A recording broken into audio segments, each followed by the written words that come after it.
sampean pesenane sapa? Kapik men ki. Iki pesanane Mbah Tumini sing omahe Daluk bakul tunggu ki lho Mas. Daluk ki ndi kabupatene? Kabupaten Magelang ngono lho. Kabupaten Magelang.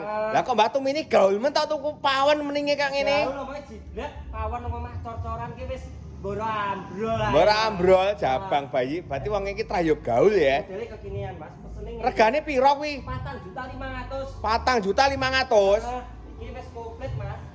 Iki wis komplit gua ada bumbune ning kene iki, lacine wis rentet. Magicom utawa gawe iris-iris sayur ning kene. Ning kene gawe apa kompore. Lah iki kompletan iki gratis. Wo kran lan sak pinunggalane. Tak komplit bisa kok kene. Isa-isae ning kene. Iki wis arek komplit sak rak troline.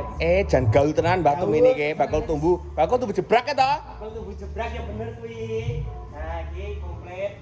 Oh, lah sing putih ki pesenane Mbah sapa? Iki putih bersih pesenane Mbah Tukiem. Mbah Tukiem sing omahe ning ndi? Iku omahe Kalus kono iki. Kalus kabupaten e. Sing bojone penggane emek unduh tawon. Wo, alah iya kok ya gaul-gaul to Mbah-mbah saiki. Iki mau Malang kono Mas. Oh Malang. Berarti Kalus Kabupaten Malang. Iki regane ya padha. Padha 4.500.000 tapi nek pengen tambah kopor 5.500.000. Iya. Lah iki kanggo duru-durune Mbah Tukiem kambek Mbah Tumini. Lah kuwi kok nek pesen piye? Ben diduduhi. Bawa video profil Mas ki wis lengkap Mas.